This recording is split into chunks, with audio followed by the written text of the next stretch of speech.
Fado. Long ago, deep in the woods, there lived an alcoholic, a witch.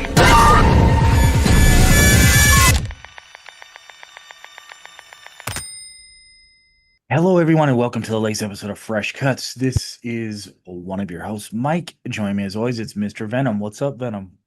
Greetings and salutation, adventure writers. Yeah, I've never actually written a book, but I'd like to someday. How the hell you doing, Mike? I'm doing all right. I'm doing well. We are almost at the end of the work week for me, so I'm actually doing pretty well. Usually we record at the beginning of the work week, so um, one of the rare times I actually saw the movie twice. I'll get into why. Not maybe for the most obvious reason, but we'll get into that later. Also with us, as always, it's Don and Nelly. What's up, Don?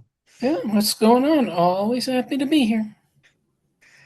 All right, and then completing tonight's cast, a familiar name to everyone that listens to our, I guess, podcast tree of shows. Derek, welcome back to Fresh Cuts. Hey yo, Raze is going to Ireland. All right, so we pretty much have like all the full membership of all the shows that we do, so that's pretty cool. Tonight we are discussing the latest movie by Damian McCarthy. That would be Hokum, and starring Adam Scott. And let's see for our synopsis. A horror writer visits an Irish inn to scatter his parents' ashes, unaware the property is said to be haunted by a witch. All right. Wait, Mike, before we go on, I thought you were going to say, and starring Adam Scott and a bunch of Irish people. That would be accurate. I'm surprised they call him a horror writer. Was that implied in the movie? Because he was writing the third part of his Conquistador trilogy, which I don't think. Yeah, I don't know. I feel like It makes me want to read those books now. Right. Yeah, I feel like that aspect of what he was writing, we didn't get enough to claim horror writer. So I don't know. That's IMDb. Sometimes they're not Unless always he's probably 100% most accurate. known, unless he's Maybe known for horror. maybe it was one of those where that was an important plot point when they put it in when they initially submitted it, but then over time that kind of plot point got dragged out or abandoned, and then they just never updated it. Yeah, or maybe suppose, yeah. maybe there was something in the movie that implied he was a horror writer, and then just the latest thing he was writing wasn't necessarily horror, but I don't remember. Like Stephen King, like he doesn't just write horror novels, he's probably just known as horror, you know what I mean? Yeah, Right. exactly. But no one, it's just that usually somebody would like make a comment like, oh, your books are so scary. I mean, think about In the Mouth of Madness or something. Like multiple people claim to be fans of his writing in this movie, but no one ever said, oh, your books are so scary. Oh, your books are so dark. Oh, I love how creepy they are, blah, blah, blah. So I'm just wondering where the implication is that he's a horror writer. Don's point is valid. It could have been in the movie and maybe just made it to the cutting room floor. So I guess I can accept it, but the movie doesn't imply he's a horror writer. But whatever, I'll allow it. All right, well, those are our general thoughts on IMDb's synopsis of the movie. So let's get into our Ratings? let's get into our general thoughts on the movie itself. Venom, what did you think of Hokum? Well, for those who don't know, I absolutely adore the first two movies that Damian McCarthy put out. Caveat and Oddity both were in my top 5 of their respective years. I think they were both number 5, if I remember, because I know Oddity was, because that was the most recent one, but I'm almost positive Caveat was also my number 5 of that year. So yeah, obviously I have high expectations for what we're getting next, and maybe my expectations got the best of me. I try not to I try not to do that. I try not to have expectations going into a movie, but it's so hard when the director has already put out a series of great films, and it's just hard to kind of subvert those expectations. So who knows? Maybe that's what happened here, because I think Hokum is a very good movie. To me, it falls short of great, and there's multiple reasons to it. I first and foremost, I think the pacing. And this is coming from someone who loves slow burns, and I myself absolutely love slow burns. I just, but I also love slow burns when they have a big payoff at the end, and I feel like the payoff here, I don't want to say was big, but maybe slightly disappointing. Like there's a revelation at the end of the movie about something that our main character um, drank that may kind of dictate what happened in the movie was real or not. And that implication bothers me, because it's like, with McCarthy's movies, at least from the first two, there's never any unreliable narrator situation, or at least I didn't perceive one. And then with that revelation at the end, it's almost like you're dealing with an unreliable narrator situation. So there's that. Overall, the movie, not a high body count, no real gore to speak of. Honestly, this movie definitely goes more for tension and atmosphere, and that's where the highlight of this movie is in its atmosphere. Once Adam Scott gets caught in the honeymoon suite and has to figure out his way out, that's when the atmosphere and tension of this movie really kick in, and I love that about it. The writing, I love the writing in this movie, and that's common for all of the McCarthy movies. I think his writing is great, and an example of why I love the writing in this movie is that within the first 10 minutes of this movie, I absolutely hated Adam Scott. I'm just like, why the fuck are we following this piece of shit? And then finally, when we get his backstory, it's like, oh, I guess some people do have a reason to be an asshole. And he has a very valid one. So I literally did a 180 on the character. I went from just hating him to actually feeling really, really bad for him, and then obviously hoping that he makes it out of the situation. So I mean, that's some stellar writing right there. Great score, great cinematography, beautiful set design. The hotel looks great both inside and out. Obviously, we get more of the inside than the out, but still, just really nice work on the filmmaking aspects of this one. As I've already said, acting performances, great. Adam Scott, awesome as always. I'm very happy that Adam Scott finally got to do an entire horror film and not just the cold open of one. Obviously, he was in the cold open of The Monkey last year.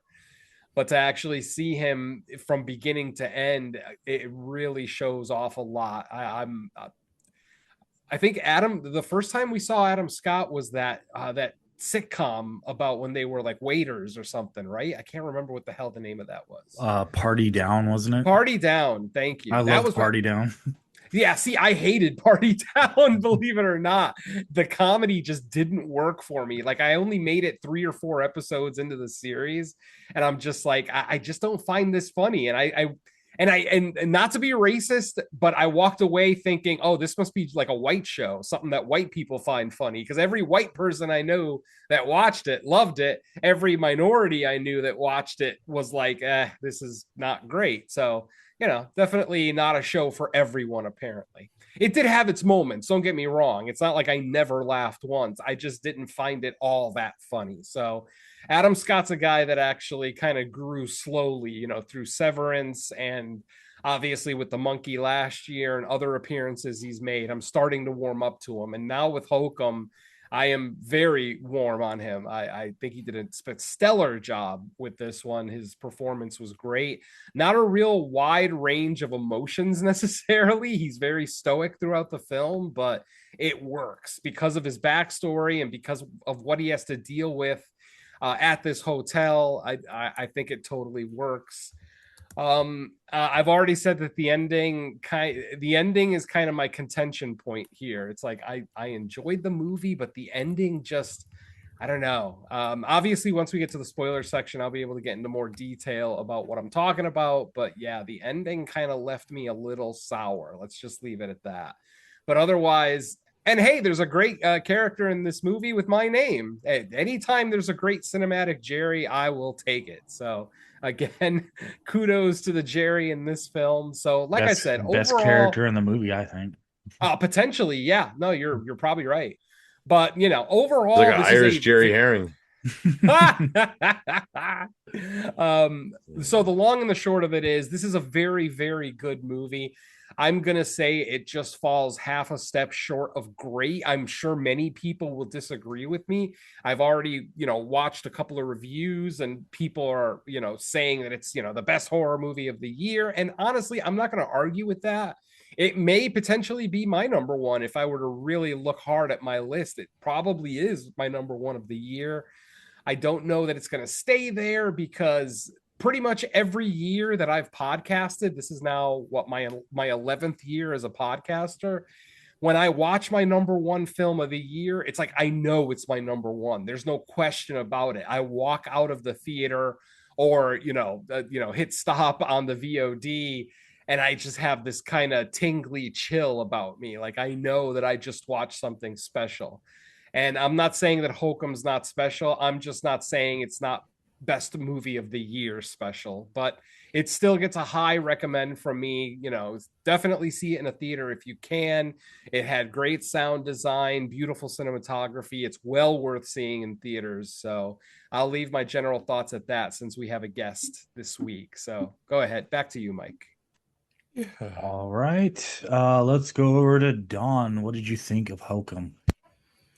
Yeah, I thought it was pretty fun, or I guess I should say not necessarily fun, but I didn't really mind it all that much. I thought it was a pretty decent movie. Like Venom, I love the atmosphere here. I thought it was fantastic. The house, the wilderness, the emerging curse, and I don't really want to give too deep, but once we start learning that there's witchcraft involved, I was on board. Yeah, I really enjoy like the build up to this, the slow reveals. I wish it probably could have moved a little faster. The pacing to this is a little draggy. Takes a bit too long to reveal its final act, and then yeah, the big thing with this one is that I don't really enjoy the final act all that much. Venom's pretty much right there, and that it just doesn't feel big enough to really warrant that kind of build up. It feels kind of ho hum and predictable.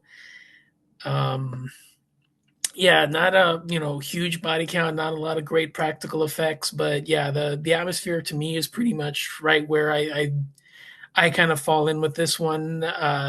Probably because I'd kind of been watching a lot of slow burn folk horror films this past week, just by pure happenstance. So I was kind of already in the mood for this kind of a film already. So I mean that could have also played a part, but yeah, I don't really like the final act here, and it feels kind of it feels rather predictable, and it feels kind of where it's heading, and it's not really that much of a surprise when it gets there. So yeah, it does kind of fall apart. Not necessarily not as bad as you think it was, but it's not. It doesn't stick the landing as much, if you want to use that kind of a term. But yeah, I enjoy the build up. I like the setup. I like the slow reveal that there's this, witchcraft kind of a curse, hanging around everybody. And, that kind of helps add to the atmosphere because I really like, those kinds of, gothic horror throwbacks.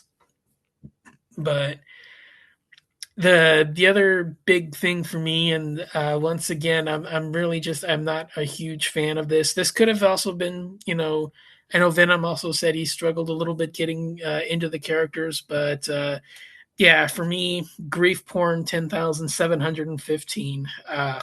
Not huge fan of that. Again, that kind of not necessarily lowered my expectations, but it kind of just made it a little harder to get into. But yeah, the atmosphere, the tension, the overall aesthetic, the gothic horror throwbacks, the folk horror vibes, I really like a lot of that when it sticks to it, but yeah, it does kind of peter out a little towards the end of the final act. But I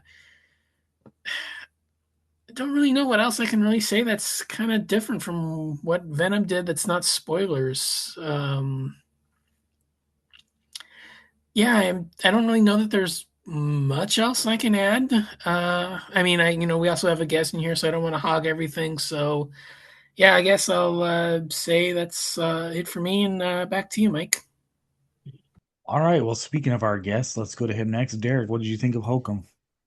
Yo, man, Hokum was actually one of the first movies I seen in theaters in a while.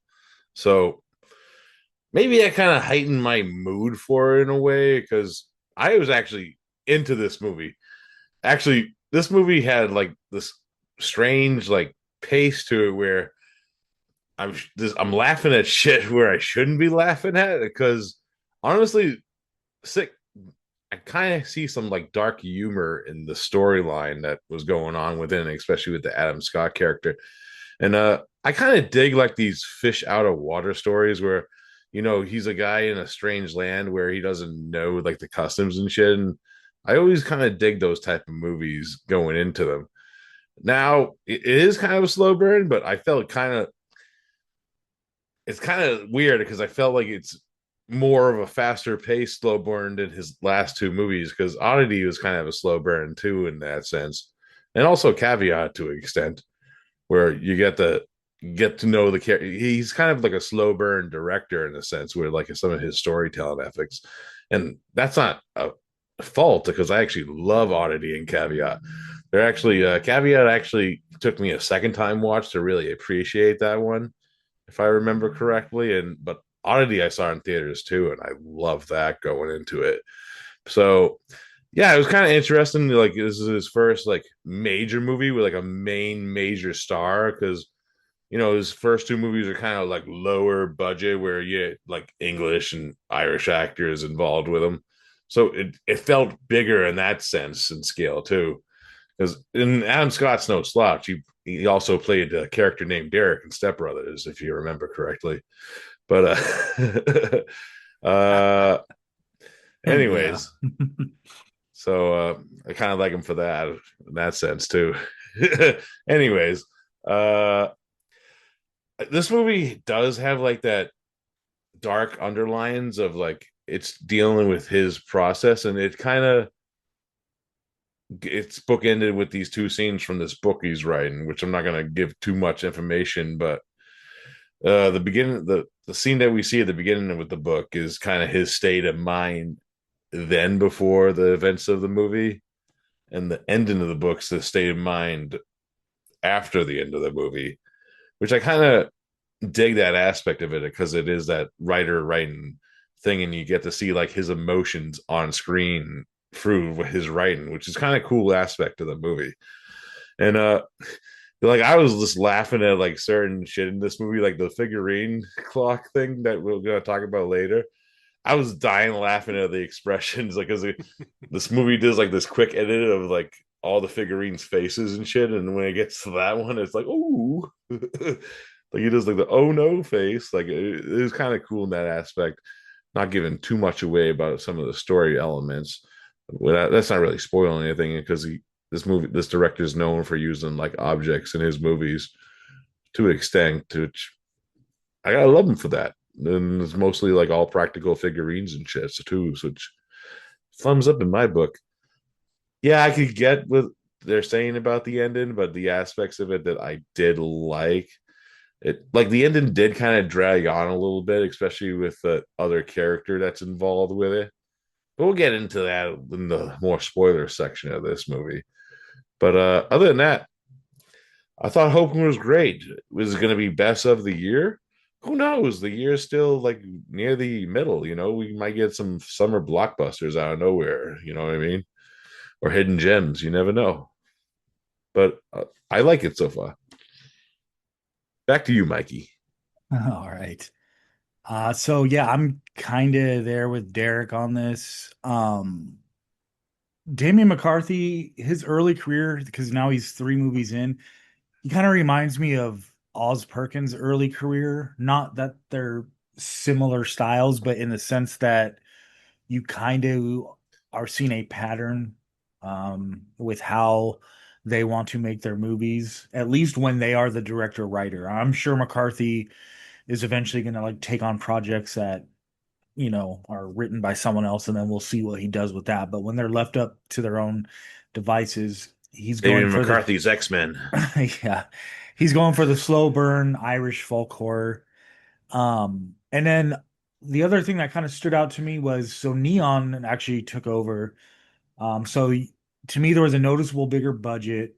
The Even though it was mostly one like in one location, you could tell like the location was filled out like with more detail, more kind of gadgets, not gadgets, but just stuff placed around in order to be used in the movie. A lot of foreshadowing going on with different things in the scenery. Um, yeah, this movie is right up my alley. What I would say, if there is a criticism, because I've listened to a few reviews just because we've had the extra time, and I did see it a second time. Oh, and the reason I saw it the second time is because I originally saw it on the mystery movie Monday, which was like almost 2 weeks ago now. So I had the time, and I was like, well, since we're not going to be recording for a while, I should probably watch it again. Um, I will say that like, and I don't know if this is because like a bigger studio took over, so they gave some notes and like, but I did notice one like valid criticism I've heard is there are kind of parts that I'm wondering if McCarthy was told to like handhold the audience a little bit because there's a couple instances where it seems like there's exposition that really is like trying to like lay things out very literally when it seemed like in his other movies he more just kind of like let the scenes or let the events of the movie tell the audience that on its own. And I don't want to get into specifics until we get to spoilers.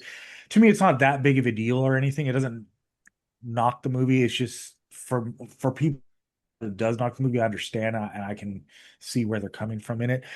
As far as the ending, I'm interested in what your guys' thoughts are for Venom and Dawn about once we get to spoilers, the issues with the ending because I didn't have a problem with the ending, but I can see a criticism that it went bigger than it needed to. It like because I can see this movie being made where they get the point across of everything without even having to go that big. So I guess there's a question of like, did it did it feel unnecessarily like over the top at the end? But again, that's stuff like we can't really get into till spoilers. Or maybe your criticisms of the end is totally having nothing to do with that. Um, but yeah, overall, I thought it was creepy. One thing I like about McCarthy's movies so far is the word eerie comes to mind, unsettling. Like you get the sense that like there's always something lurking around like the corner, whether it's like supernatural or just the characters like bad intention characters themselves. I feel like one thing I really like about this movie is it kind of sets itself up as like a murder mystery to begin with, but we have like the undertones of like Irish mythology there. So when like other things start to happen, that might be unrelated to the murder mystery itself, it makes sense, and they were foreshadowed at the beginning of the movie. And then, of course, like I already mentioned it when Venom was doing his general thoughts, the character of Jerry, I really liked. That was probably the character I found most sympathetic through the whole movie. And then Adam Scott, I think his name is Ohm in this. Yep. Ohm, yeah. I like the fact that he actually had an arc because like he kind of starts off as unlikable. And it's funny because this is the first like half hour, 45 minutes. What I was thinking in my head was like, oh man, Venom's gonna hate this guy. But something happens in the movie, and then kind of from that point forward, not only do you get a little bit of context, but it seems like he even like he kind of had like I wouldn't say he totally drops all his standoffishness, but he softens up a little bit. Maybe he, because of everything that's happening or that happened up to that point, he does some reflecting. Um, and then there's a character in here that I thought was from Oddity, like a very small spot in Oddity. So I looked it up at the end. It's not the same character, but I feel like McCarthy almost is operating where all his movies are in the same like universe, Yep. because you definitely have some direct like crossover and references, and then other stuff might be implied. So, but yeah, I thought it was really good. Like as of now, I don't know, it might be my favorite of the year as of now, but if not, it's like up there. But we still got half a year left, or more than half a year left. So like I kind of feel like I did when I saw Oddity, what was it, 2 years ago, where it's like I can't say it's gonna be my number one, but I think it's gonna be like tough to knock it off. Yeah, I But think it was there's in my top five, at least oddity. Yeah. Yeah. Yeah.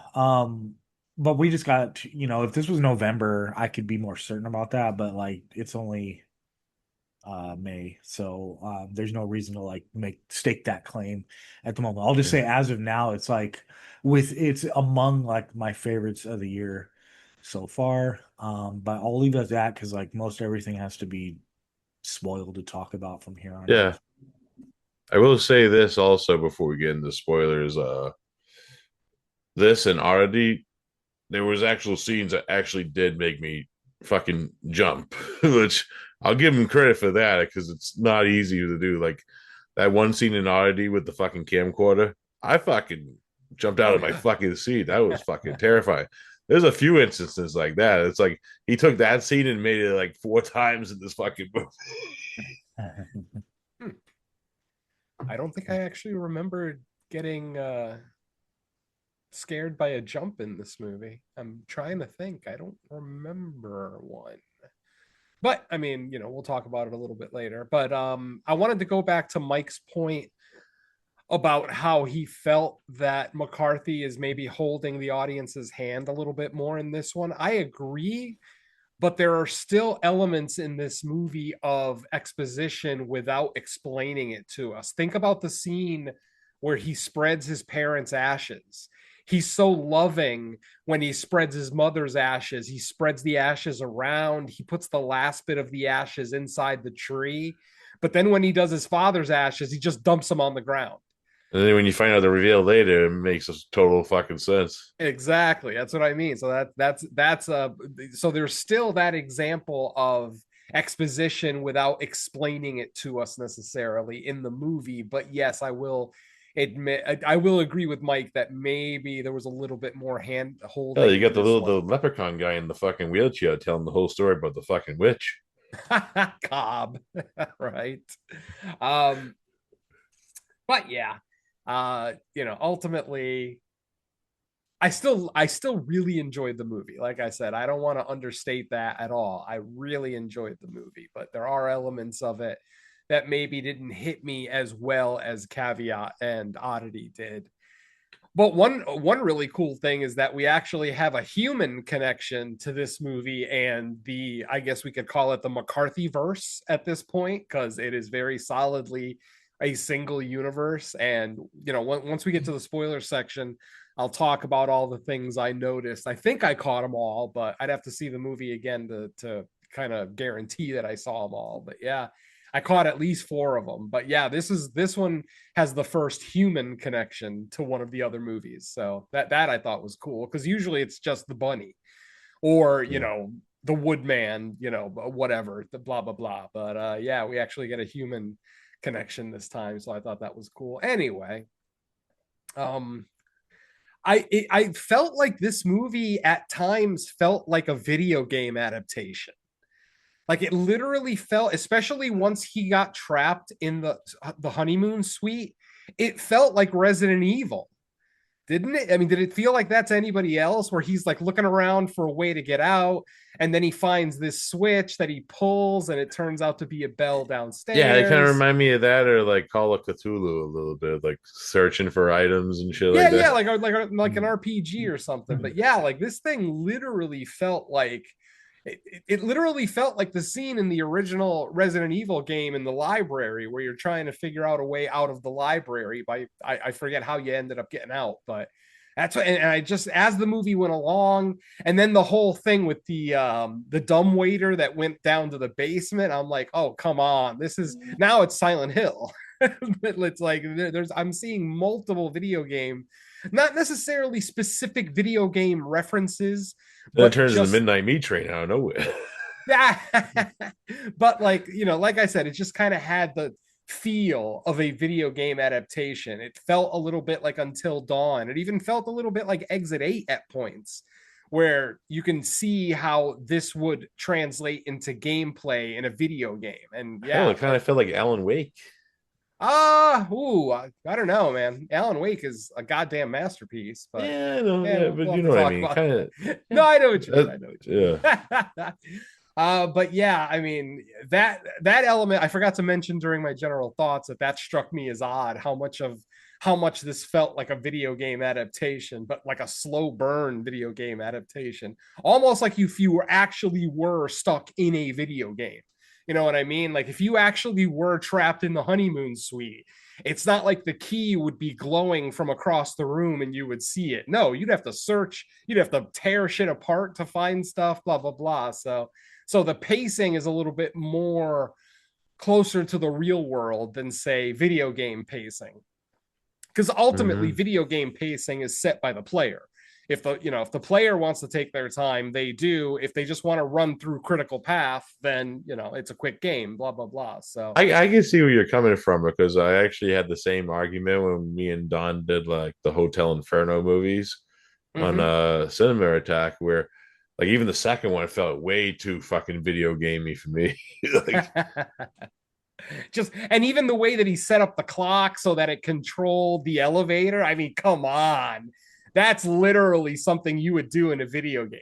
Like, oh, this little guy's swinging his golf club once every hour. What that can guy I was do the with best that? actor of the movie, though.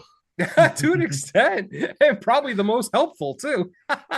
Him and Jerry, the statue and Jerry were the most helpful in the movie. Oh man. So that's about it that I have that's non-spoiler. I'm not, if anybody else wants to add anything, I would say go ahead and do it now. Otherwise, let's get into spoilers. Spoilers. A lot of bunny Spoil. imagery. Spoil them. Always Well, gotta first have the. Yeah, go ahead. I was going to say, first and foremost, yes, this is very solidly a Damian McCarthy movie, because we do get homages to both Caveat and Oddity. The first one is the bunny. I don't know how many people here noticed the bunny, but you only see it very fast, but it's at the beginning of the movie. When Adam Scott's character is driving to the hotel, he drives by an antique shop and the bunny is in the window. Yep. But like I said, it's like a second. It's like literally a 1 second shot. You don't see it for very long. So you have to also be observant. Also, the hotel worker's costume for Halloween too was like the Yep. bunny. I actually I looked it up because that bunny, the actual bunny itself, has appeared in all his movies, but then with her in the Halloween costume, and I googled And it, even- and there's a Screen Rant article about. I mean, this is another name for a rabbit, but a hare. They said a hare is common in like Irish folklore stuff, so that could be why all of his movies, like to varying degrees, it's not always like an important aspect of the movie, but so far he always throws that hare in there somewhere. That's weird, because I read an interview with McCarthy where he said when he was a kid, he saw Watership Down and it just traumatized the shit out of him. Like he literally was so fucking traumatized that to this day, he's almost terrified of bunnies. And that inspires him to put some kind of bunny reference in all of his movies, because to this day, he still can't read Watership Down again. Like, yeah. I mean, for those who have either read it or seen the movie, it is fucking traumatic, and I would not recommend it to anyone under like 16. A great day movie double feature with the plague dogs. My god, yeah. Watership Down. Holy shit! You want to feel good about your own life because of how bad life is for something else. watch Watership Down. Just Watership Down and Requiem for a Dream are great movies for making yourself feel better about your situation. Then So- then end it with then do it the triple feature with Threads. Oh no. Thread. We'll be talking about that soon, but that's a story for another show. Okay, so the next connection, the bell. Yeah. Did you guys notice that the bell from Oddity is the bell in the hotel? Yes. And I looked it up. I looked picture because the edge trim, the rounded off edge trim is the exact same. It is the bell. So I thought that was great. Yeah, well, that's okay. So when I was referencing earlier that I was wondering if a character was the same one from Oddity, I was thinking that the bellboy in this was the ghostly bellboy that shows up at the end of Oddity. I don't think so. I don't, well, I looked it up because I was like, I wonder if it's the same actor, because obviously in Oddity they're all in like ghoul makeup, so I wouldn't 100% know. It's not the same actor, but I just was curious because they're in the really the similar getup, you know, the costumes. So Sure. No. And I actually thought that his regular costume, his regular bellboy, not costume, but his regular bellboy outfit, the red one, I thought that was actually the same costume as the bellboy, you know, the ghoul bellboy in Oddity, but it's not. I looked it up. For some reason, as soon as I saw him dressed in that, I had the same thought that you did, Mike, for like half a second, that maybe it's the same character, but it just didn't really seem to fit since this movie is modern day. That would mean that like Oddity is like a future movie. It happened ahead of time. So you never know. That's maybe like Pulp Fiction possible. where everything's out of place, you know? Absolutely. No, definitely a possibility. And then the first human connection now with McCarthy movies. When Adam Scott first arrives at the hotel, did you notice who was checking in? It's the ghost couple from Caveat. Yes. The dead couple from Caveat are checking into the hotel when Adam Scott walks in. I was like, holy shit. That's so I guess awesome. they are. I guess these movies are out of order because they were dead in Caveat. Yeah. Yeah. There you go. So I guess, there you go. I answered my own question. But yeah, I didn't recognize the guy, but I recognized the woman almost instantly. I'm like, wait a minute. And then when I got home and looked it up, yep, that is the exact same couple, same actors, everything. So more connections. And then the last one that I caught on my own was the Woodman face. The Woodman himself is not in this movie. Of course, the Woodman from Oddity. But his face is. There's a scene right after Adam Scott gets caught in the honeymoon suite, or gets trapped in the honeymoon suite, where the camera shows off four like busts that are like strewn throughout the room. The fourth one is the Woodman face, that black-eyed screaming look. Fuck that scream. Oh God, that scream. Yeah, that the Woodman face is something that'll haunt my dreams forever. Like that for a still image that's that haunting, and it still is to this day. I mean, that's effective. So and that face I'm gonna recognize every time. So like I said, and I don't remember if it was actually in the honeymoon suite or if it was in the basement, the eventual basement that they get to. But yeah, they show off four like wooden heads, almost like busts, like statues. And the fourth one is definitely the Woodman. Yeah, that mouth is unmistakable. So yeah, those are the connections that I caught, at least.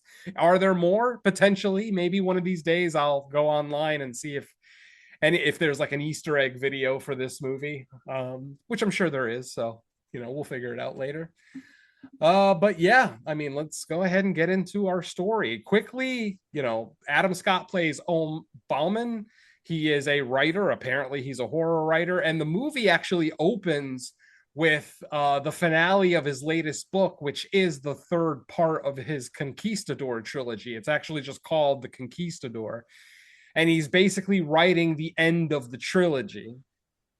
And like Derek said, it shows a little bit about his state of mind and his values, even, because what we see is a conquistador and his son in the desert. He has a glass bottle with a map in it. And at one point, the little like nail or whatever that was in the cork that he was using to pull the cork out somehow disappears. It falls out and it just falls onto the sand. So he's unable to get the cork out. Eventually, he decides to actually smash the bottle on his own son's head, knowing that it's probably going to kill him. But he wants that treasure so bad that he's literally willing to sacrifice his only son. And that's kind of where the cold open ends, is right there at that scene. Later in the movie, we find out that Adam Scott's intended ending is that he smashes the bottle over his son's head, killing his son, but the bottle doesn't break. And he ends up just dying of exposure in the desert, starvation, lack of water, blah, blah, blah. Which is a pretty bleak ending, as is mentioned by Fiona, the bartender in our movie. Now, I loved her. Oh, Fiona was great. Fiona was awesome. She's probably one of the only likable people at the hotel, since Jerry technically wasn't at the hotel. We meet him out in the woods, but yeah. So like I said, we have a small cast of characters. Ohm, played by Adam Scott. We've got Maul, played by Peter Cohen, who is, or Coonan, excuse me, who is basically the hotel manager. We've got Jerry, who is basically a transient living in the woods, in the woods surrounding this hotel. We've got our conquistador, which we see during the cold open, and we're also going to see him later on at the end of the film. Ohm's mother, played by Mallory Adams. We never actually get her name. We just know her as Ohm's mother. Fergal, who is kind of like a caretaker, like the groundskeeper, if you will, of the hotel. We've got Albie, who is the bellboy, the one that Mike and I both thought was our spirit bellboy from Oddity for half a second, but no, it's not. We've got Cobb, who's an older Irishman bound in a wheelchair, and he is the owner of the hotel. He is also the father-in-law of Mal, the hotel manager. And from what we find out from stories from other people in the hotel, Mal is apparently terrified of his father-in-law. He married the daughter of the hotel owner, probably, just to get in good with the owner and, advance his career at the hotel. It seems like something he would do once we learn more about the character. And then, of course, Fiona, who we've already talked about, who is the bartender at the hotel, pretty girl, young, very helpful, very open. Like, she's very open with Adam Scott's character right from the beginning about both the hotel and, local legends and things like that. And then we've got the quote unquote witch, played by Sue Carroll. We don't see a lot of her, unfortunately. Most of what we see of her is in the third act, and when I say see her, it's not like we actually get to see her do anything fun necessarily. We don't see any, she doesn't kill anybody on screen or anything like that. And by the way, what is with Damian McCarthy, and the only on-screen kills that we get are of people that we like? Why does he do that to us? Fucking in Oddity, there is literally one on-screen death, and it's the one person we don't want to see die in the whole fucking movie. And then in this movie, the only on-screen death is the one character, well, maybe not one of the 2 or 3 characters that we'd like to see survive this.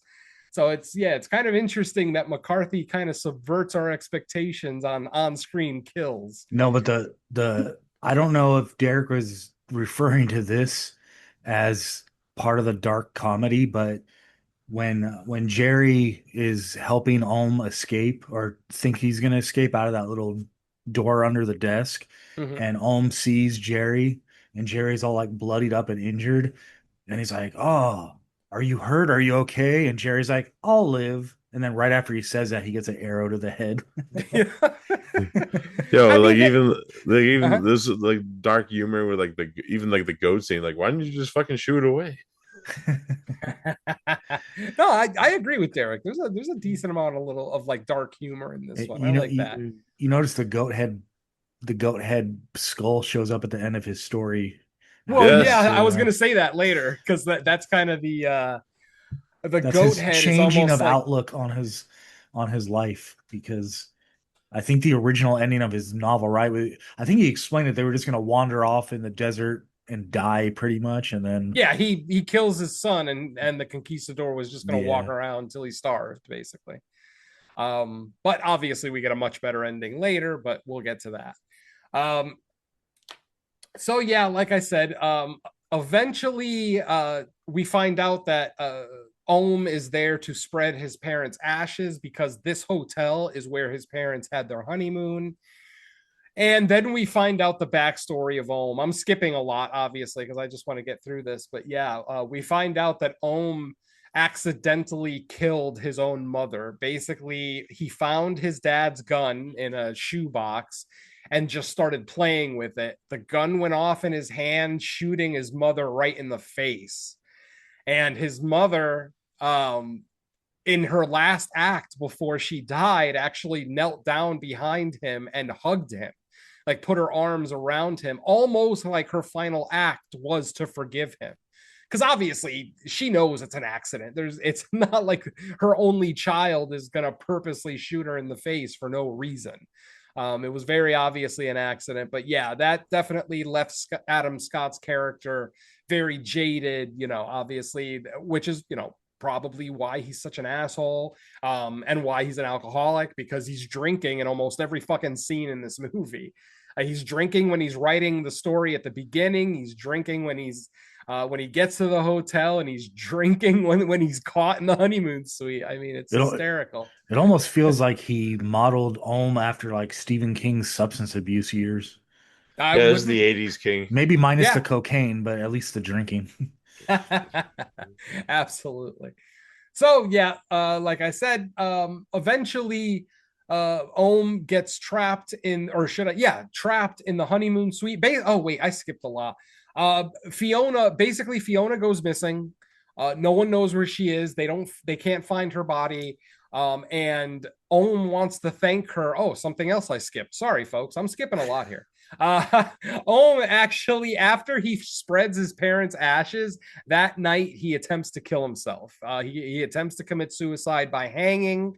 But Fiona, in her infinite wisdom, says that she has a strange feeling that there's something wrong with Ohm. So she forces the bellboy, Albie, to open the bedroom, and they find him hanging on a noose.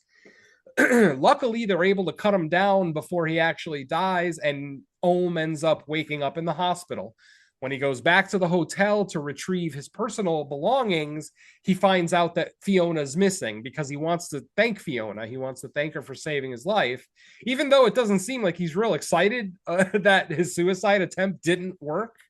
But obviously, he's still grateful. So he wants to thank Fiona. That's when we find out Fiona's missing, and she has been missing since Halloween night, which technically makes this movie count as a Halloween movie for those interested. I'm counting it. I don't care. So I'm watching this in October. Anyway, Yeah. So Fiona's been missing. VOD by then. Oh, definitely. So, like I said, Fiona's been missing for a couple of weeks, and the rumor is that Jerry, the transient, killed her. The police are searching for Jerry because Jerry supposedly was the last person seen speaking to her on Halloween night, like during the party at the hotel. And the person who claims to have seen him is Fergal, the groundskeeper.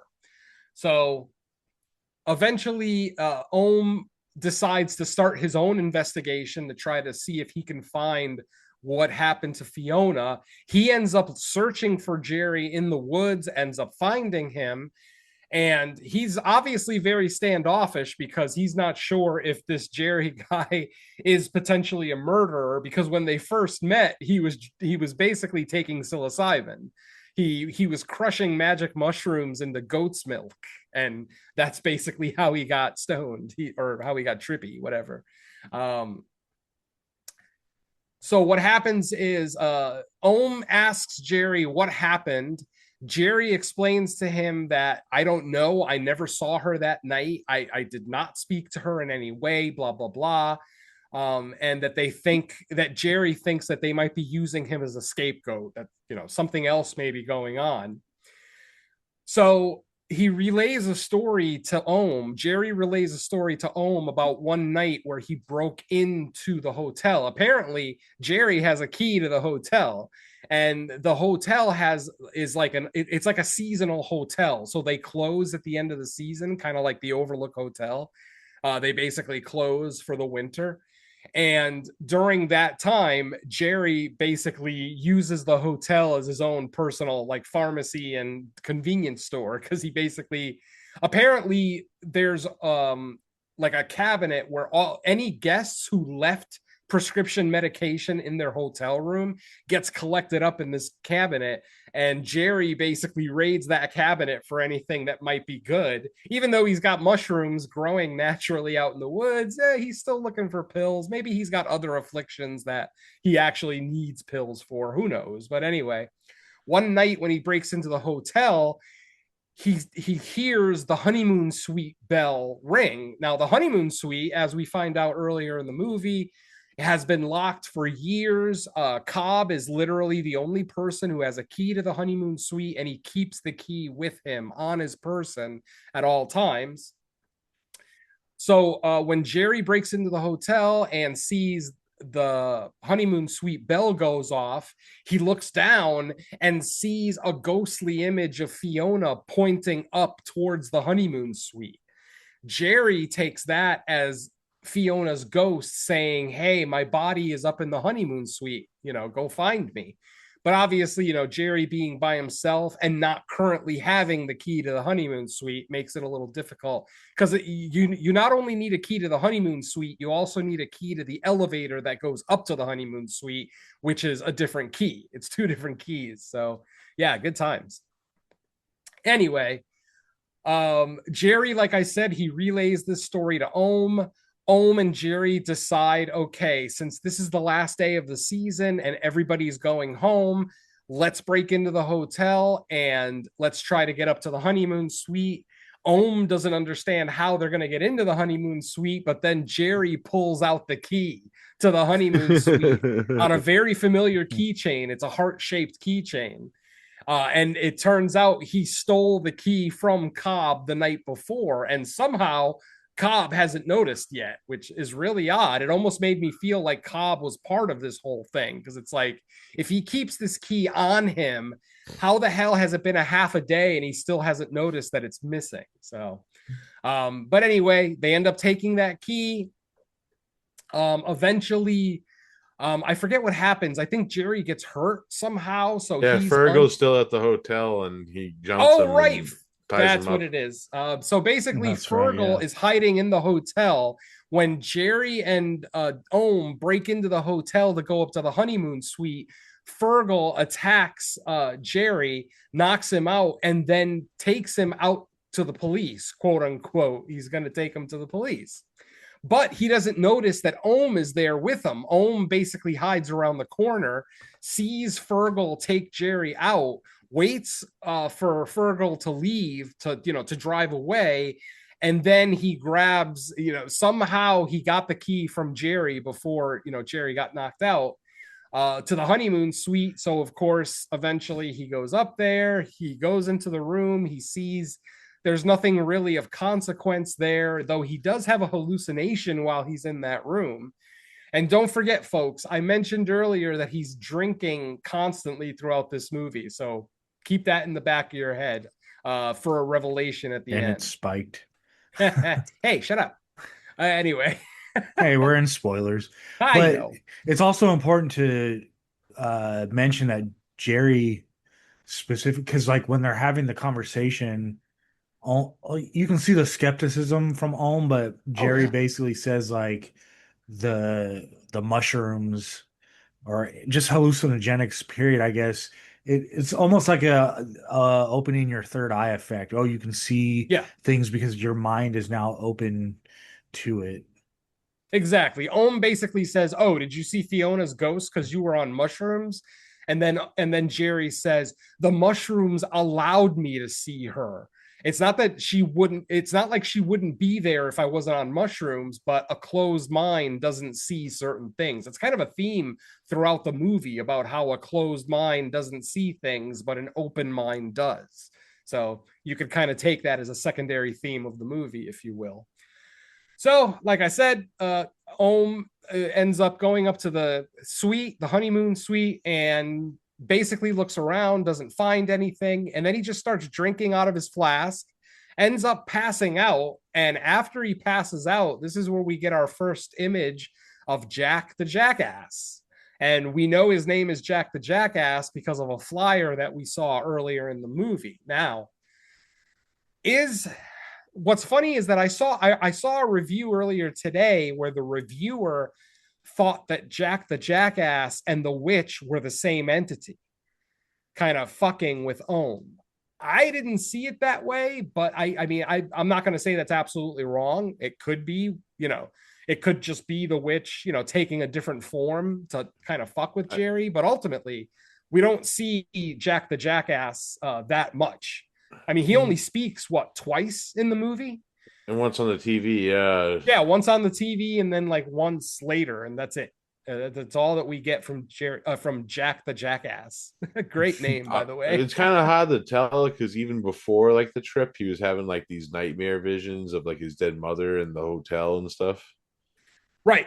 Absolutely. I mean, obviously, this is a story of guilt and how one man deals with this guilt. Obviously, the guilt turned him into an asshole until he got to this hotel, went through whatever it is that he went through here. And, then he kind of has a little bit of a change of heart. So it is a redemption story at its core.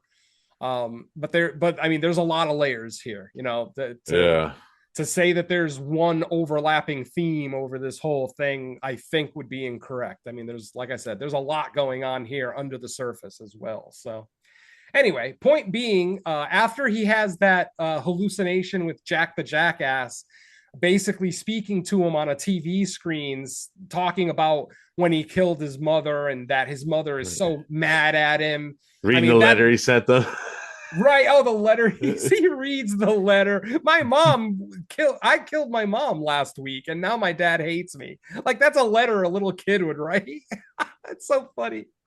But yeah, obviously, this is just more of his guilt manifesting as, this character, Jack the Jackass, which, we see in the trailer. He's the one with the big bug eyes and big ears. Who the fuck would let that kid watch that show? If that's right? What it looked like. That does not seem like a kid show host to me. Anyway, eventually Ohm is woken up by Maul, and Maul is like, "What the hell are you doing here?" And he's like, "Oh, I came in here with Jerry. Jerry had the key to the honeymoon suite." And he said, "I know. Cobb called me and said that the key was missing. And that's why I came here to see what's going on." And Maul was actually going to let Ohm go. He was just like, "Okay, come on, let's get out of here. There's nothing up here. There is no witch. There's no secrets to be found." But then as they're leaving the room, Ohm finds a dumbwaiter. And he's like, "Where does this lead to?" And he opens the door. The dumbwaiter isn't at their level. It's like down at the basement. But he sticks his head down and looks down the shaft. And Maul explains it as, "Oh, that's a basement that hasn't been used since the hotel was opened. We closed it off. There's nothing down there at all, blah, blah, blah." And at one point, Ohm hits the call button on the dumbwaiter. And then that's when Maul kind of goes crazy. And he's like, "God damn it. I told you there's nothing here." But very obviously there is, because at that moment, Maul runs out of the room and locks Ohm in the honeymoon suite. So this is what we've been talking about, earlier on, where Ohm gets trapped in the honeymoon suite. He's locked in there by Maul. And when the dumbwaiter gets up to the room, what do we find? Unfortunately, we find Fiona's dead body dressed in a bunny suit. Because don't forget, she disappeared on Halloween night. So she obviously dressed as a bunny, a full bunny costume, and somehow died. She's dead, and she's very dead. I mean, she's like rotting. She's it's been like 2 weeks, I think, too. Yeah, at least a couple of weeks by this point. So yeah, obviously, Maul locks Ohm in there and doesn't know what to do. He basically, he wants to, I think he wants to call Fergal to have Fergal kind of take care of the situation. Now, while all this is going on with Ohm at the hotel, Jerry wakes up in the back of Fergal's van. Fergal is driving Jerry to the police because don't forget, Jerry is the main suspect in Fiona's disappearance. Jerry eventually is able to wake up. He comes to, he realizes that his hands are tied with zip ties, but obviously Jerry, being a crafty transient, does have a pocket knife with him, pulls it out, cuts the ties, opens the back of the van without Maul noticing while he's driving, and basically jumps out of the van. We don't actually get to see him jump, but we do see the aftermath later. It looks like Jerry broke his arm and hurt his head pretty bad when he landed on the concrete. Mind you, none of us have actually mentioned that Jerry is a senior citizen. He is older. I mean, the man's got to be in his 60s, 70s at least. White hair, white beard. The actor's not that old. They definitely aged up the actor, but Jerry as the character is obviously an older gentleman. He eventually shows up at the hotel after jumping out of Fergal's van. Maul sees him and says, "What the hell are you doing here?" And Jerry just admits the truth that, me and Ohm broke in here. We wanted to go up to the honeymoon suite. And then Mal basically lies to Jerry and says, "There's nobody in the honeymoon suite. I was just up there. There's nobody else here." Because Ohm's car is not at the hotel. It's at Jerry's kind of campsite, his encampment, if you will. They walked to the hotel. So obviously Ohm's car isn't there, or Jerry would be able to tell that Maul was lying right away. Ohm basically tries to ring the call bell, the bell that's been ringing mysteriously throughout the movie. And this is where it turns into almost like a Keystone Cops segment, because Ohm rings the bell every time Jerry walks out of the room. So it's like, even though it seems like he's ringing it consistently, Jerry always happens to be outside of the room, or he's outside going back into the car. Yeah, it kind of reminded me of a Hitchcock scene in a way, too. To an extent. Yeah, Hitchcock meets the Keystone Cops. I'll go with that. And then he eventually breaks the little rope or whatever. Yeah, basically he ends up breaking the little call button, ends up punching a hole into the wall so that he could grab it by its base. And he finds the cable and continues pulling it. And then at that point, literally the instant that he finds the cable and starts pulling it, Jerry walks out the front door of the hotel with the intention of leaving. Basically, Maul tells Jerry, "Look, the police are looking for you. You should just take Ohm's car and get the fuck out of here. Just go.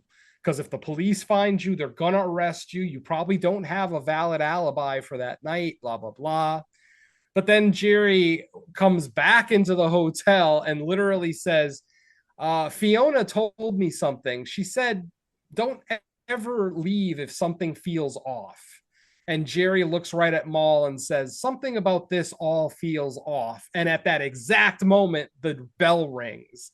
And that's when Jerry is able to subdue Maul with a hatchet that he has in his hand. He doesn't actually hit him with it or anything. He's just able to get past Maul with the Intimidation. hatchet. Yeah, exactly. Old man intimidation. Old man with a hatchet. Or should I say old man with nothing to lose with a hatchet, which is probably even scarier. So he eventually... go ahead. I've heard some criticism that Jerry, in like his messed up state, got past him way too easily. But then the counter to that is, what's his name? Not Jerry. What's the name of the character? He's Darth Maul. Maul. There's an argument that if you look throughout the movie at every time Maul does something to someone, it's almost like captured him by surprise, or it's like he avoids direct confrontation because he's actually like a weak bitch. So like the fact that Jerry's even when he killed Fiona, he just knocked her out. And he basically he drugged her so like there would be no fighting. So like there's an argument that anytime Maul actually faces direct confrontation, because he could have killed when he was up there too, when he's like, "Don't press that button, don't press that button," Yeah, but he didn't do anything physically. So there's the argument that he just doesn't want direct physical confrontation. He's a So that's why pacifist. Jerry, yeah, Yeah. Yeah, he's kind of like the character from Oddity, to hired everybody else to do his fucking dirty work. exactly, The yeah. doctor. Yeah. I'll go with that. Well, I was getting to the point of Maul, but it got spoiled. So yeah, let's get into it. As we find out, basically, Ohm finds his tape recorder. As it turns out, he left it at the bar the night that he tried to commit suicide, and Fiona found it and put it in her pocket to give it back to him. That's when she went up to the room and found him hanging from the noose. So she still had that tape recorder with her. Apparently, what happened was, as has already been mentioned, Maul poisoned Fiona, not poisoned, but drugged her, basically knocked her out, and then put her in the dumbwaiter, sent her down to the bottom where she basically died, because there's no way to get back up from the basement. Like once you're in the basement, there's no button to go back up in the dumbwaiter. It has to be called from upstairs, from the room. So obviously it looks like Fiona just kind of starved to death, because she doesn't have any injuries. It doesn't look like she was stabbed or any parts of her are missing. It just looks like she literally just succumbed to starvation inside of the dumbwaiter, still wearing her Halloween costume. But she's still, in her hand, in her dead cold hand, she has Ohm's tape recorder, and Ohm grabs it and hits play, and it's basically Fiona's final message, and she basically tells us everything that happened. As it turns out, Maul and Fiona were having a relationship. Even though Maul was married to Cobb's daughter, he had a relationship with Fiona and ended up getting her pregnant. So Fiona was actually pregnant. So Maul actually killed two people. If you look at, embryos as human life, Maul murdered two people that day. And basically, Fiona decided that she was not going to terminate the pregnancy. She wanted to have the baby. Maul was worried that if Fiona let it slip that he was the father, that Cobb would fire him, make his daughter divorce him, and that would basically be the end of Maul. So, of course, that's when he decided to take out Fiona. Now, while Ohm is trapped in this room, he remembers that Mal said that there's no way back up. But inside of this room is Derek's favorite character of this movie, the little silver figurine. And this little silver figurine is part of like a cuckoo clock, where basically at the top of every hour, the little figurine has a golf club in his hand, and he swings the golf club into the bell. Yeah.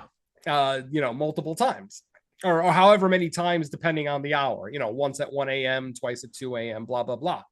So he realizes that if he can make that golf club hit the call button on the and like I said, this is why it reminded me so much of a video game, because this is something somebody would have tried in a video game. It's like, oh, I can't go up from the basement, but if I have something hit the button from up here, as long as my clock is synced to that clock, I should be able to get back up. So that's what ends up happening. He goes down to the basement. He sets up the little guy in front of the call button for the dumbwaiter, and he goes down to the basement. And basically in the basement, he just finds kind of a labyrinth of hallways. But when he gets to one hallway, he sees like various personal items hanging from a thread, like a string or yarn or whatever, like a whole hallway of just personal items hanging.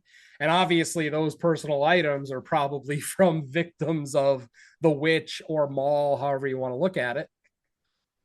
And one of them is actually the Zippo lighter from it's Albie's Zippo lighter that we see him earlier in the film trying to light the elevator shaft to see if he could see in there. And then he thinks that he sees a face of an old woman and gets scared and drops the lighter. And then we end up, and it's a gold Zippo. So we recognize the lighter as Albie's. So yeah, like I said, somebody is collecting personal items of victims and hanging them on strings down at the basement. while he's down there, he thinks that he sees an old woman kind of cackling at him. And, he kind of gets freaked out, realizes, looks at his clock, his watch, that it's the top of the hour. So he goes back into the dumbwaiter. And when his clock strikes the top of the hour, he expects the little guy upstairs, the figurine, to hit the call button so that it brings him back up.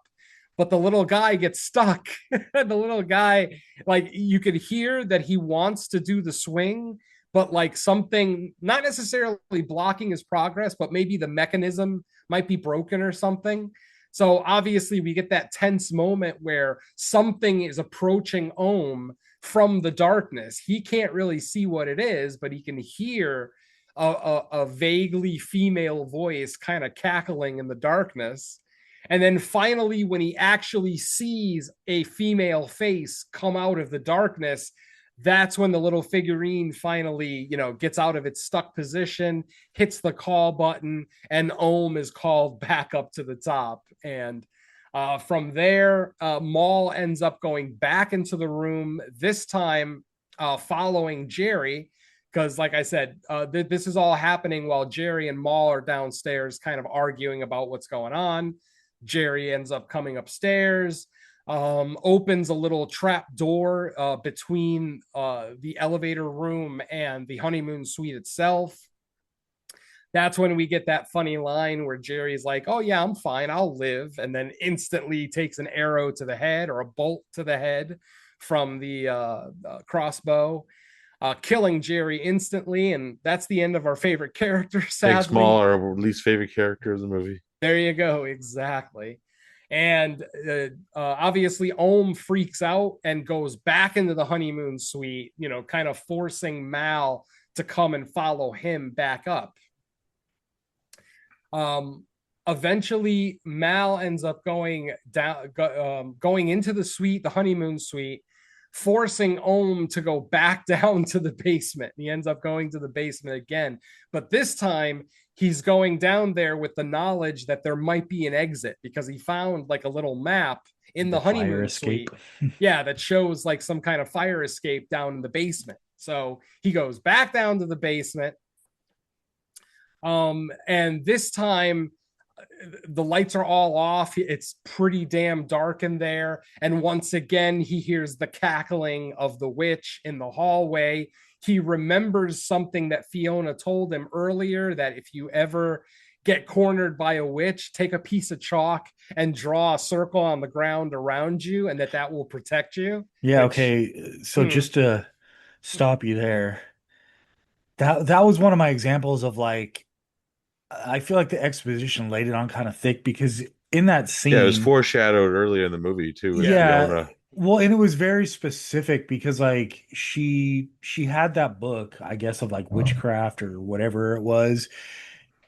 First of all, the book looked super brand new.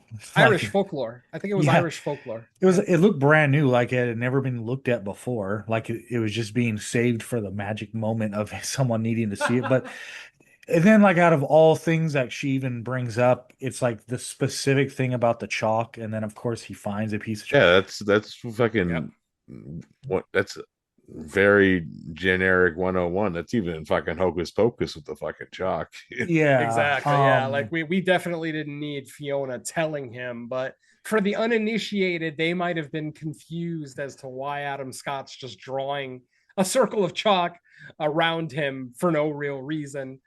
I agree with Mike that it probably was unnecessary, but I also don't have a lot of faith in the average American movie watching audience to actually catch that every time. That's what I was saying at the time during general thoughts, that like it didn't really bother me, but I can see, because like you got to remember, like, now that McCarthy is under Neon, as opposed to whatever independent studio his first two were.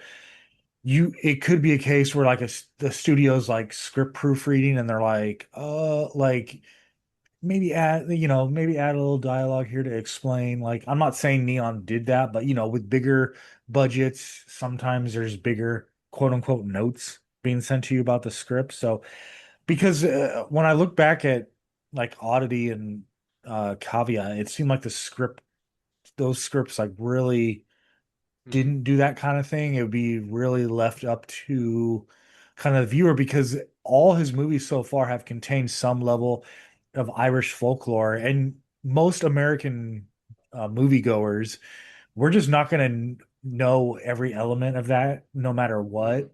And I think there was like the trust from McCarthy that like even though we might not 100% understand the folklore, where we get enough of like a general picture of it to like just go with it for the movie. Whereas maybe Neon being a bigger studio and they are trying to like get a bigger audience, maybe they're like, maybe add a little dialogue just to like foreshadow or explain.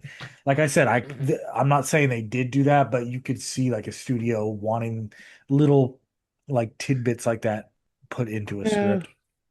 I can see it. I can see yeah. it. I mean, it could also be just McCarthy growing and potentially, change. His style is evolving as he's becoming Plus, more it's also and more like, known.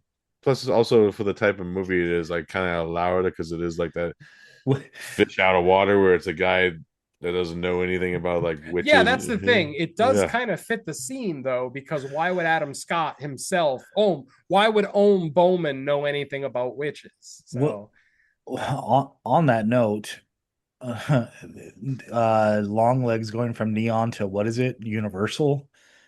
But oh no. I'm like, what are they gonna do to like? Well, you see here all So we'll have phone book versus long legs. Oh, man. Venom sigh. He knows it's coming. Oh, stop it. Stop it. We're not reviewing it. That's for damn sure. Anyway. All right. So where were we? Oh, right. We're back in the basement for a second time. This time, like I said, Adam Scott Ohm hears the witch and he has that piece of chalk with him. So he draws a circle on the ground, which supposedly protects him. Yet somehow the witch is still able to shackle him, which seems odd to me, but I think the ending kind of explains. I think because the circle wasn't fully completed. Well, no. He completed the circle, and then he sat in the circle. Because he did it in the bedroom.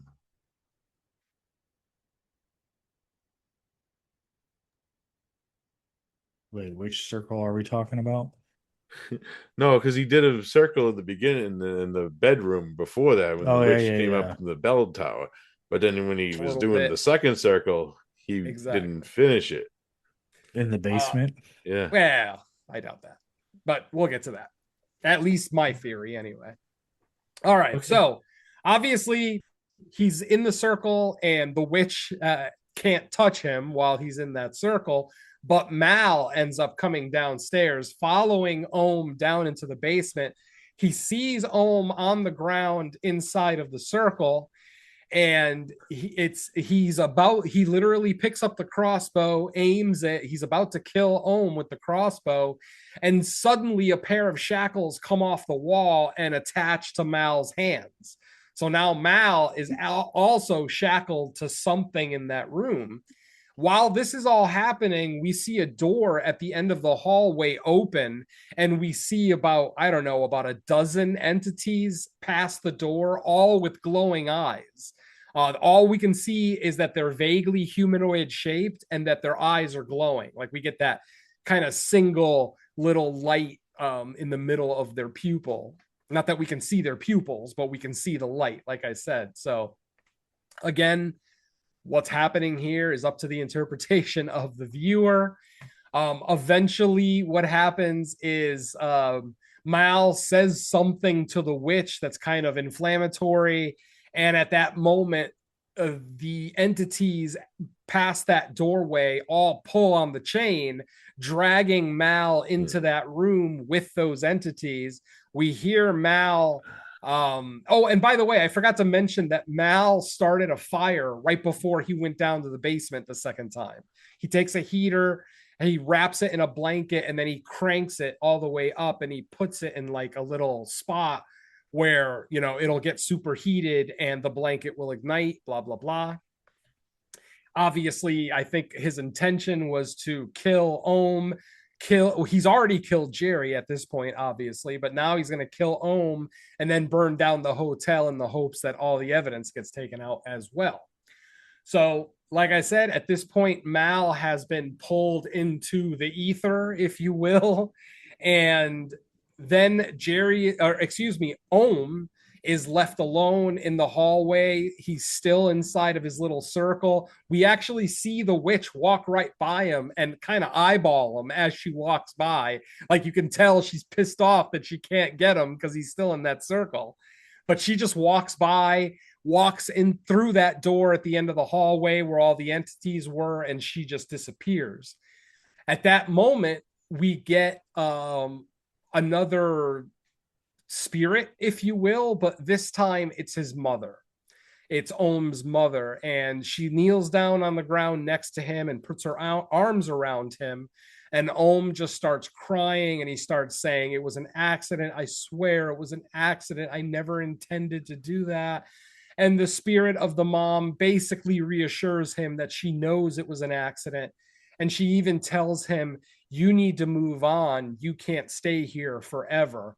Obviously, you could say she's talking about the hotel, or she could be talking about his state of mind, that he needs to forgive himself because she knows that it was an accident. He knows that it was an accident. So why is he torturing himself? But of course, that's the nature of guilt again. So eventually, the spirit of his mother hands him a file, and he uses that file to then break the shadow. Basically, while Mal is being pulled into the ether, if you will, he uses that file and he breaks his chains, figuratively and literally breaks his chains, and ends up almost escaping. He gets to the honeymoon. He gets back up the shaft, up the dumbwaiter, gets back up to the honeymoon suite. Takes the elevator downstairs to the main lobby, but as soon as the elevator opens, the hotel is engulfed in flame. The hallway is totally just up in flames. He walks out of the elevator with the intent of trying to escape the hotel. Instead, he ends up succumbing to smoke inhalation and he passes out. He falls down on the ground. Luckily, Fergal, for whatever reason, after Jerry escaped Fergal's van, once Fergal actually figured it out, he probably turned around, found that the hotel was on fire, ran into the hotel to make sure that there was nobody in there still alive. And he does find Ohm passed out right in front of the honeymoon suite elevator. He drags him out of there, and the scene fades to black. When the scene fades back up, Ohm is in a hospital room, and he's told that the police found two bodies in the fire wreckage. They found Fiona's body and Jerry's body, but Mal's body was never found. So keep that in the back of your head. And then, he's left alone, and he ends up getting a visit by Albie. Now, I did forget to mention that earlier Albie was very much being a fanboy to Ohm, to the point where Ohm was actually getting upset with him, and Ohm actually assaulted him. He literally took a metal spoon at the bar, put it on top of the candle so it got super heated, and then he puts it on Albie's hand as like a no, I will not read your manuscript. Get the fuck out of here. So how Albie decides to go visit him after this is beyond me. But obviously he wanted to let Ohm know that, yes, they found Fiona's body, they found Jerry's body. So, and he's not a suspect in anything, in any kind of wrongdoing. And then we get the revelation that kind of changes. It could change the context of the movie for a lot of people, or it might not change anything depending on the type of viewer you are. We find out that after Ohm assaulted Albie with the hot spoon, that he literally stole some of Jerry's mushrooms and spiked his whiskey, his flask.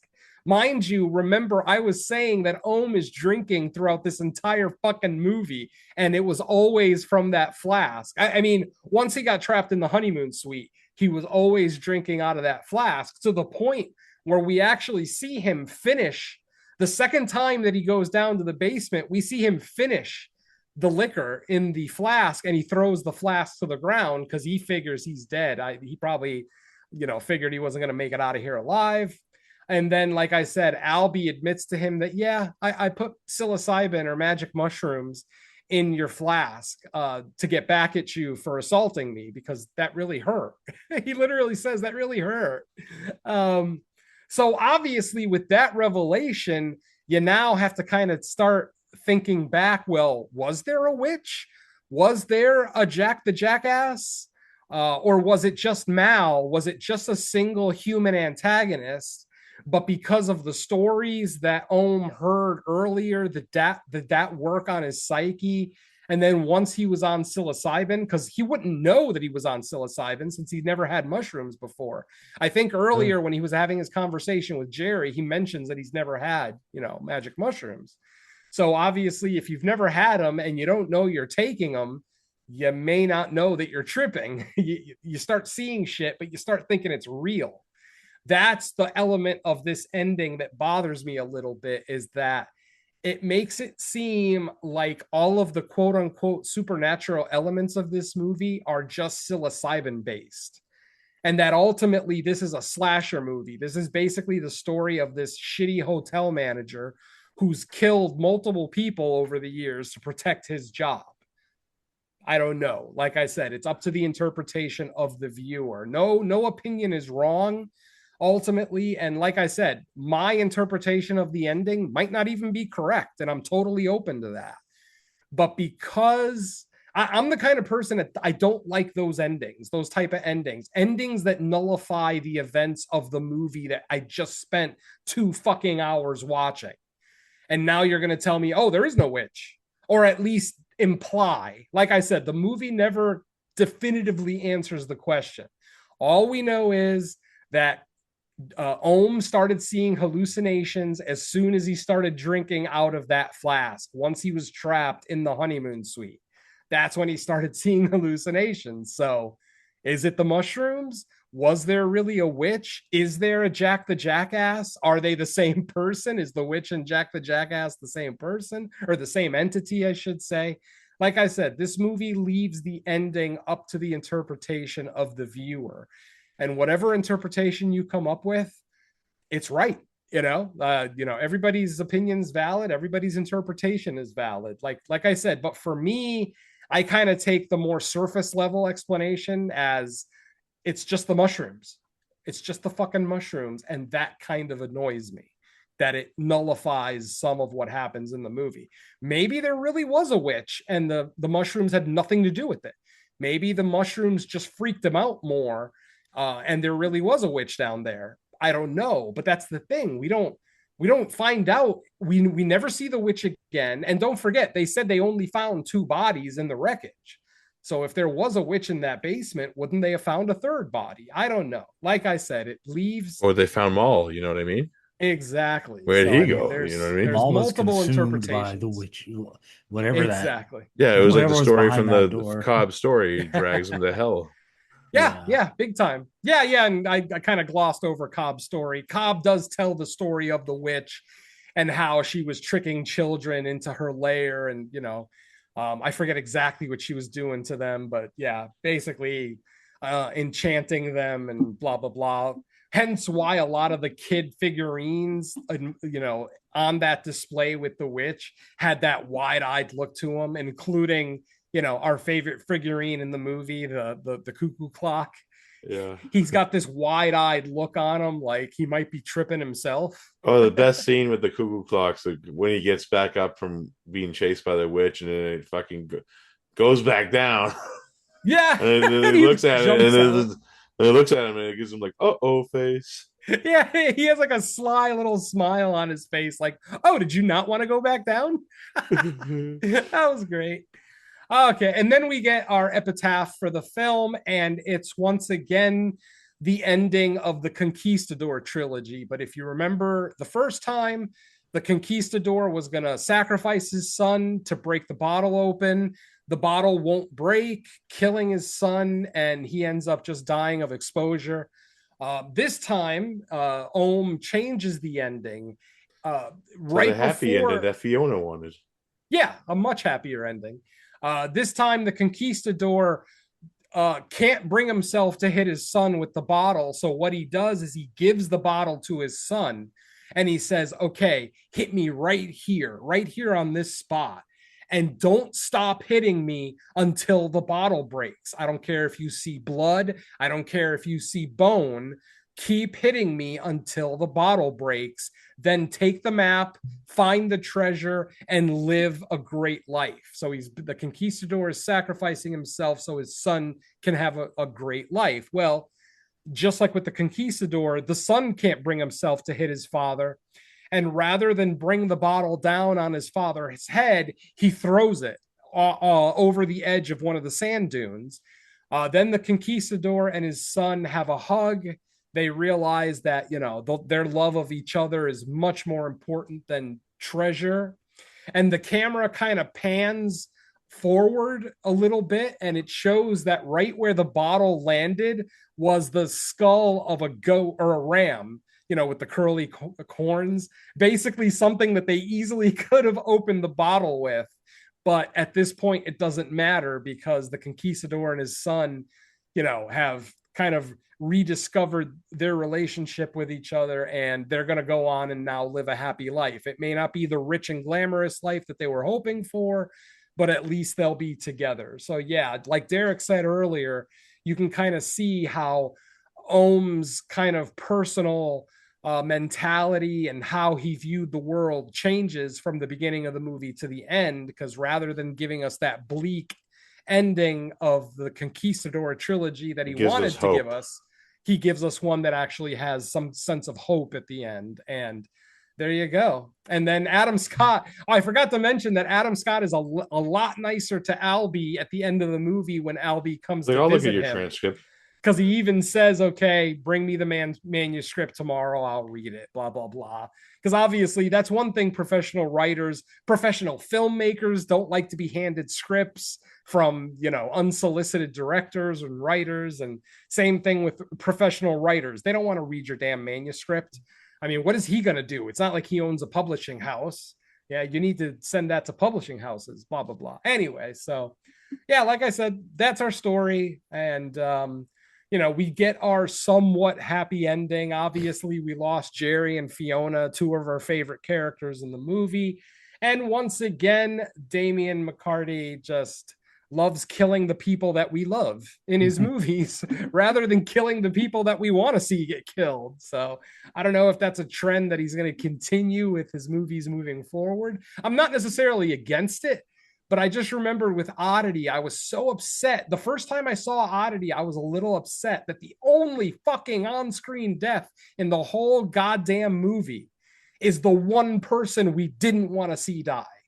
And that, I remember, just that rubbed me the wrong way the first time I saw it. Obviously, with rewatches, I recognized the brilliance of Oddity, and it made it to my number 5 for that year. So yeah, like I said, even though I look at this one as maybe the least of the 3 Damian McCarthy movies, it's still damn good. It really is. And some people would probably still say great. And there's nothing wrong with that, because if you think the movie's great, you're not wrong. Ultimately, it's an incredibly well-made movie, incredibly well-written, well-acted, well-edited. I mean, there's not much that you can nitpick on the filmmaking of this movie. So I guess I'll just leave it at that and send it back to Mike and say this, just basically repeating myself. I give this one a high recommend. I would suggest going to the theater to see it to really heighten that sense of atmosphere and tension, to get that score, nice and loud and menacing. It just, nothing beats the movie experience. So go see it and support horror anyway. I mean, anybody listening to us should be supporting horror as much as they financially can. Obviously, I know some people can't afford to go to the movies every weekend, and I appreciate that. That's fine. But if you have the means, go see Hokum. It's worth it. Especially the writer-directors that are doing like non-franchise stuff. Oh, yeah. That's what needs the Absolutely. most help, because it's like we know we're gonna get more Halloweens, more Screams. Like No, don't say any more screams. yeah, Yeah. they just make too much money. They're gonna constantly make those. So, and they have their audiences already, but we need support for like the stuff where the director writer, because like I said early on, McCarthy probably is building the reputation that he's going to end up directing stuff that he didn't write. We know it's going to come eventually, but for right Damian now, McCarthy's X-Men. Let's go. yeah, I mean, it's just like Oz Perkins. Like he started getting offered stuff that he didn't write, and Osgood Perkins, fucking Green Arrow. Let's go. yeah, they'll add their touches to like that stuff, but it doesn't really beat like when they're able Imagine if to get Osgood their own Perkins actually stuff. made a slow burn Green Arrow. I want to see Osgood Perkins do a not Green Arrow. Who's the fuck? And I had it in my at the tip of my tongue and I lost it. But I still want to see I want to see Ari Aster do a Moon Knight movie. I want to see Robert Eggers do a Morpheus movie, because at least that would be a watchable Morpheus movie. Yeah. I want to see Jordan Peele do a Lobo movie. God damn it. We need Lobo in the cinematic world. I don't know how excited I am about the fact that Lobo is going to be in Supergirl, because Lobo is literally my favorite DC character. For those who don't know, I fucking love Lobo. That first 4-part series that Lobo was in is literally one of my favorite comic series ever. That fight between Lobo and Santa Claus at the end is fucking epic. I absolutely adore it. But anyway, I digress. I'm sure Mike hates all the superhero talk, so I'll shut up. Um, what was I gonna say? Even though he made us review a superhero movie last episode. Yeah, so I do recommend seeing the theater as well. And I don't know how much longer it'll be in the theater, just because we're getting closer to like summer months where everything gets pushed after a couple weeks. So go see it. Especially if you like McCarthy's other movies. This this one's all over the place as far as like where it stands. Some people think it's their favorite of his, some the third, some the middle. So I'm sure that ranking will change too with like rewatches of everything. But I mean, he still hasn't made a bad movie, so that's the important Yeah, thing. and So, the scale is getting, when I, a lot of times when I talk about like the independent scene and like how sometimes directors, it feels like they are stuck in like a certain scope and level, and sometimes it's by their own, like that's just like what they enjoy making.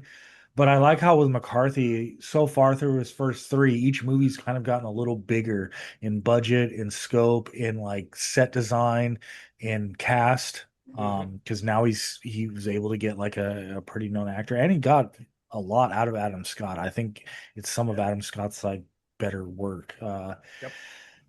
So it's cool to see, and I'm interested to see what he does next. If he sticks with like the Irish folklore or what. I would not be surprised if his next movie isn't something he wrote, just because he's kind of at that level where it could go either way. Mhm. But I hope he keeps writing his movies. I mean, he's 3 for 3 so far. I hope And so too.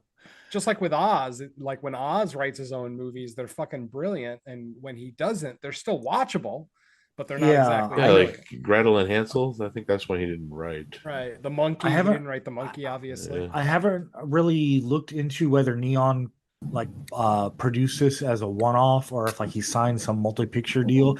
That'd be cool if like Neon was like, hey, we want to make like your next 3 movies. I'm not sure Yeah. how that is, but What is going on? I don't know. But what's going on is us ending the show. But before we do that, let's see what else is new. Venom, do you have something for people? Just listening to me moving furniture. No, I'm sorry. That's not me. Anyway, yes, we actually do have something that is, or at least by the time you hear this, will be available. It is Creature Comforts episode number 49, which of course stars myself and Don and Derek. So we've got all three of us here from Creature Comforts. Fuck yeah. On episode 49, we looked at Derek's pick, which was 1994's Mosquito, starring the incomparable Gunnar Hansen.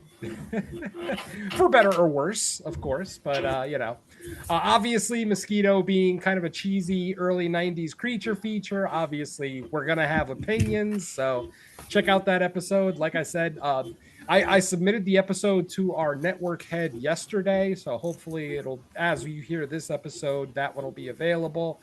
And then for episode 50, we're going to have something special for our first milestone episode on creature comforts.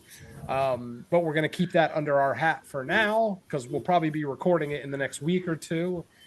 Since the last episode was technically our April episode that came out late, we're going to try to get the May episode actually out in May because, we've had an impeccable record on creature comforts. We've never missed a month, literally over 4 years now, and we've never missed a month. And that's something that I take pride in. So I think we'll get this episode out a lot faster. This is not really a spoiler because we don't have to really watch any movie for this next episode.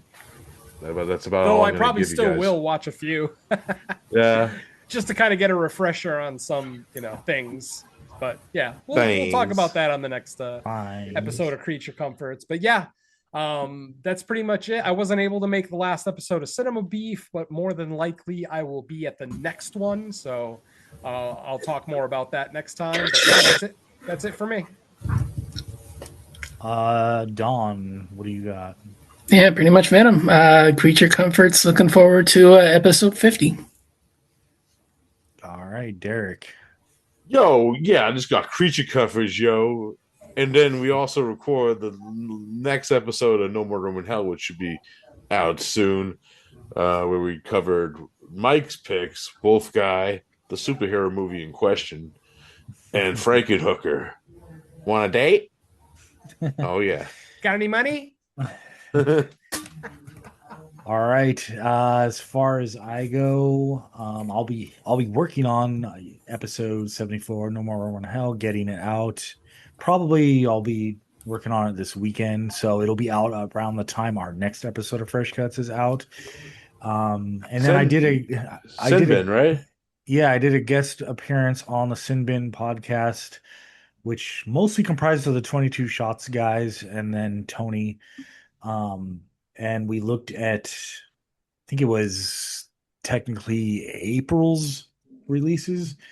And my pick was a movie called Plan 75, which is about near future Japan, where they institute a program that once you hit age 75, you can voluntarily off yourself, like with medical support, because it's getting too expensive to keep people alive and pay for their care and stuff. So that's fucked up. That sounds fucked up. It's a movie from 2022, and then the group's pick was Reviver 2, which is the Reviver series is like it's kind of like a mystery. You buy it not knowing exactly what it is.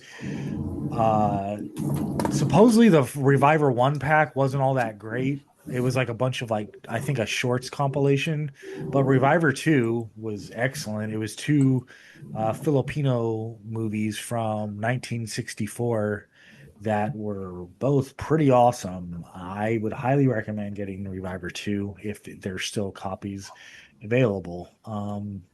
So that's it for me. As far as our next episode, I don't think anything new releases this week. In theaters, I mean. I don't think so, no. There's that Deep Water movie that also came out when Hokum did. I don't know if it's still if you guys haven't seen it yet, though. I don't know if it's still going to be in theaters because it's a Rennie Harlan movie, so maybe it will still be. Oh no! Well, it'll probably still be in theaters during the week, but we're already at Thursday, so I don't know if it's going to get pushed out to make. So it's is this a remake of Deep Blue Sea? No, I don't want to get into it just in case we're going to talk about it in case that is our next one. I'm just saying because it's Rennie Harlan. He does this the same movie over and over again. It's definitely like I would say it's definitely action oriented, and then things happen in the But there's movie. no L Cool J in this one. That's all that matters. Nope, no rapper. But Thank God. You but ate if we my don't bird.